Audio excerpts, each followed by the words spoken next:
Nah, ini siapa berani beli satu kantong ini, ada isinya, yang 2 kantong isinya sarung, yang 2 kantong lagi isinya surban.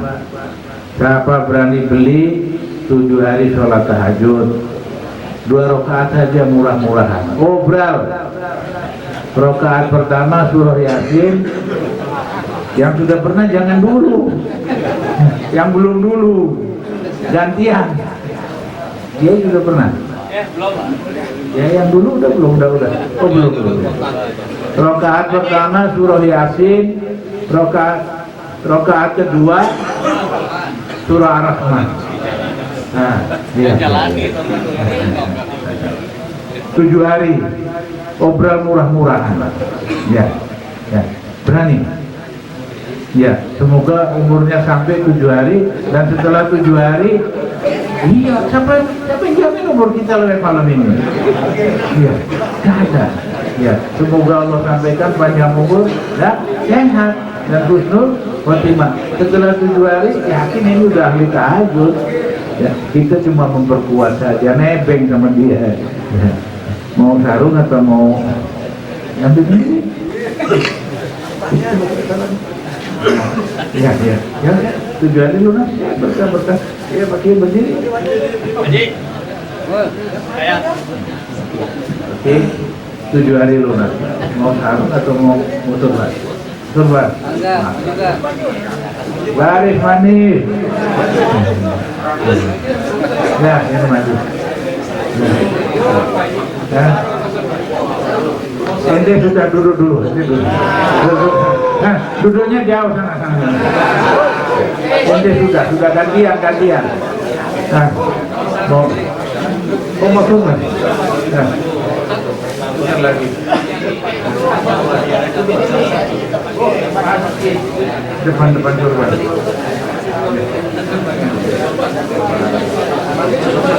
Ya, cuma 2 rakaat, murah-murahan, obral. Cuma 2 rakaat, ya. Itu turban. Bukan. Selagi persediaan masih ada. Nah.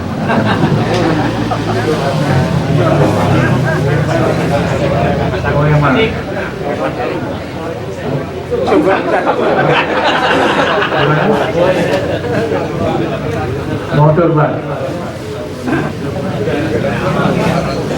Nah, baik. Ya, jadi surah rakaat pertama apa? Rakaat kedua? Ya, kan ini semua sudah biasa sholat tahajud. Jadi saling memberi semangat karena rahmat Allah. Ya, cuma begitu aja, bukan ngajarin. Mereka sudah, dan ini barang-barang ini ya hadza min fadli rabbi, rahmat dari Allah. Semua jamaah kan kita hanya iya karena budua, iya karena memperkuat. Ada kita orang dakwah macam-macam. Ini rezeki dari Allah, al-fasir cuma kelewatan saja. Ya, yang lainnya lah, itu sudah. Nanti nggak dilayanin. Nggak boleh begitu. Sudah 1 kali cukup. Yang belum siapa yang belum? Nggak boleh lagi kalau dari Kasih tahu sekali cukup ya. Nah, berapa sholatnya? 2 rakaat. Enggak, ini untuk beli ini berapa? 2. Nah, berarti kalau biasa 8 rakaat lebih bagus lagi. Alhamdulillah ya, diberkahi Allah. Kita dan seluruh jamaah doain kita semua supaya Allah bebaskan dari riya, dari sombong, dari takabur, supaya kita semua diampuni dosa-dosanya, disayang oleh Allah Subhanahu wa taala, dan husnul khotimah. Dagangan saya tinggal ini terakhir, nggak ada kuliah. Ya. Nah, ini tongkat terpegangnya Rasulullah SAW. Ya, ini mau dilelang nggak? Tak usah ya.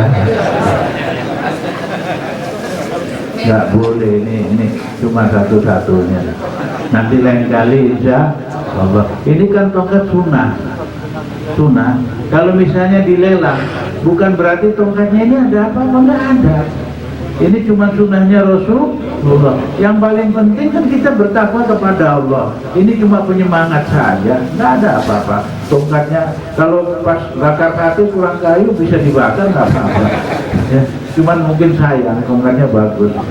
Nggak ada apa-apa. Jadi nggak boleh siapapun juga itu kultus kepada benda-benda. Hadza min amali syaitan. Nggak boleh. Benda apapun juga itu dikultuskan, nggak boleh. Iya karena berdua, iya karena lain. Hanya kepada Allah kita mengabdi dan memohon. Tasbih semua itu, tasbih itu cuma sarana untuk berzikir, menghitung. Yang zikirnya banyak, yang zikirnya sedikit mungkin 33, zikirnya panjang cukup dengan jari. Tasbih kalau zikirnya ribuan takut lupa pakai tasbih. Tapi hatinya kan ke Allah, bukan ke tasbih tersebut. Dan seseorang yang pegang tongkat kan bukan berarti dia ada sesuatu dengan tongkat itu, gak ada. Ini sunnahnya Rasulullah. Hatinya tetap kepada Allah. Iya karena berdua, iya karena kami. Perbuatan musyrik itu perbuatan yang paling dibenci oleh Allah. Barang siapa menyekutukan Allah, tempatnya paling pantas hanya di neraka jahanam. Ya. Bahkan seseorang yang pergi ke dukun, dia baru melangkahkan kakinya ke rumah si dukun itu, 40 hari ibadahnya nggak diterima oleh Allah. Dan dia meninggal dalam keadaan musyrik menyekutukan Allah, nggak diperiksa lagi, itu dilempar dia ke neraka. Itu dosa paling besar. Ya. Jadi semua benda-benda, tongkat, tasbih, apapun nggak boleh di hati kita. Di hati kita cuma ada Allah dan Rasulullah. Nah itu harus diingat-ingat. Di tongkat, ayo lelang tongkat, itu cuma penyemangat saja. Benar nggak ada apa-apa. Ini bikin saya kok kayak biasa aja. Kenapa saya bikin gini? Ini sunnahnya Rasulullah. Tenang, ini memperkuat ibadah, gunanya banyak. Lalu kenapa belakangan dibikin lebih banyak? Karena beberapa waktu yang lalu ada habaib, ada kiai ceramah ditusuk sama orang gila. Jadi mesti menghidupkan tongkatnya Rasulullah. Jadi orang gila sebelum tusuk pentung dulu. Begitu benar. Di antara kegunaannya, benar nggak? Iya. Iya. Jangan dipikirin ini buat mana? Nggak ada betul. Nggak ada. Sungguh nggak ada. Ini cuma kayu biasa, dibikinnya biasa aja, dilenggak-lenggok begitu aja, digosok sama daun pisang kering supaya mengkilap, cuma begitu aja. Wallahi, demi Allah, ini nggak ada apa-apanya, cuma sunnah Rasul. Ya. Jadi jamaah yang menerima tongkat atau menerima tasbih, jangan sekali-kali hatinya terpaut kepada benda tersebut, nggak boleh, musyrik. Itu cuma sunnah, pegang saja. Gunanya tadi untuk bela diri, ada darurat, ada binatang buas dan lain sebagainya. Ada kaki lagi sakit bisa membantu begini, mudah-mudahan kita sehat terus. Ya, di malam hari di mana-mana kita jalan pakai tongkat, ada orang jahat bisa membantu membela diri. Ya gunanya itu, sunnahnya Rasulullah. Nggak ada lebih dari itu. Dan kalau benda-benda itu, semua benda dipakai berzikir mengingat Allah, benda itu senang juga. Di mana tempat di situ dipakai zikir mengingat Allah, tempat itu barokah. Bukankah dulu ada kisah di zaman Rasulullah SAW, pohon kurma yang sudah kering, ya biasa dipakai bersandar oleh Rasulullah ketika Rasulullah sedang berkhutbah Jumat. Lalu berapa saat kemudian dibikinkan mihrab, benda tersebut nggak dipakai lagi, nangis. Ketika sholat Jumat ditelusuri, ternyata suaranya dari pohon yang sudah mati itu, nangis. Lalu ditanya, kenapa menangis? Dia sedih karena biasanya dipakai khutbah dan bersandar jasad suci Rasulullah SAW. Ya. Nah kalau yang benda-benda kita pakai itu tasbih, beruntung itu kayu dilewati kalimat la ilaha illallah, la ilaha illallah, ataupun sholawat. Yang hebat siapa, kita atau bacaannya? Bacaannya. Yang membaca itu beruntung. La ilaha illallah. Barang siapa berzikir mendalamkan la ilaha illallah Muhammadur Rasulullah, la ilaha illallah Muhammadur Rasulullah, dia sungguh-sungguh khusyuk, hatinya hanya kepada Allah. Jika ada harimau marah, dekat pun gak berani kepada dia.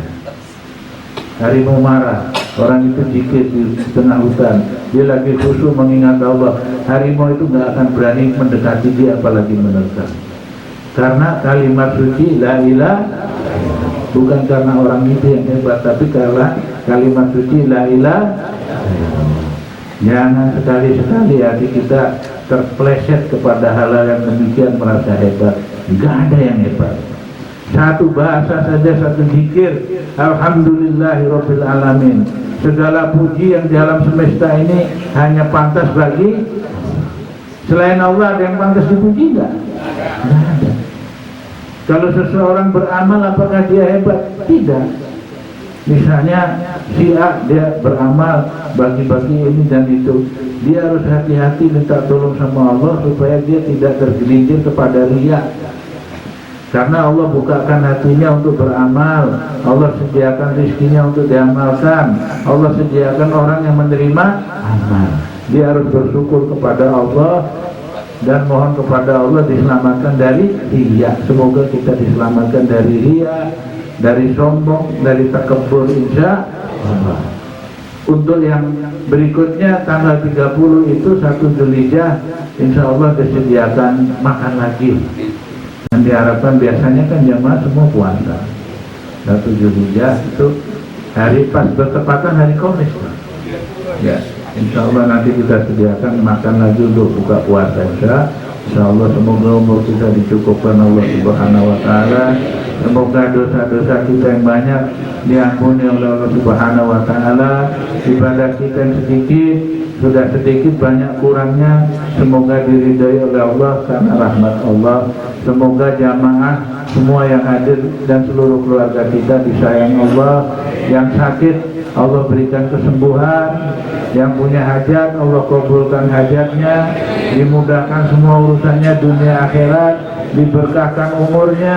Setiap umur, setiap belah nafas kita mengingat Allah.